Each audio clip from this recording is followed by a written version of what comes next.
Top 10 Controversies of Jinggoy Estrada. 10. 2001, inaresto si Jinggoy kasama ang amang si Joseph Estrada dahil sa kasong plunder ng Sandigan Bayan. 9.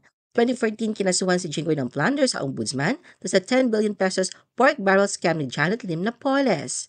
8. 2010, nakaranas daw si Jinggoy ng bastos na pagtrato ng immigration officer sa Hong Kong dahil sa galit matapos ang Manila hostage crisis. 7. May 2020, inaresto si Jinggoy sa San Juan dahil sa paglabag sa ECQ habang namimigay ng bangus. 6.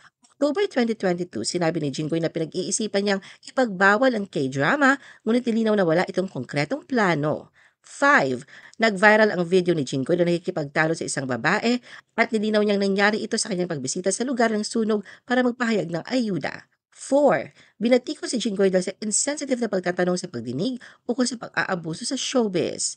3. Nabugbog ang anak ni Jinggoy na si Julian Estrada sa Boracay kaya't agad siyang lumipad roon sa kanyang helicopter at makipagpulong sa pulis. 2. Ayon kay former DPWH engineer Bryce Hernandez na tumanggap daw si Jinggoy ng kickback mula sa mga proyekto sa Bulacan na mariing itinanggi ng senador. 1. Nanawagan si Robbie Tarosa ng pagbibitiw ni Jinggoy sa Senado at nagbantang ibubunyag ang double life nito.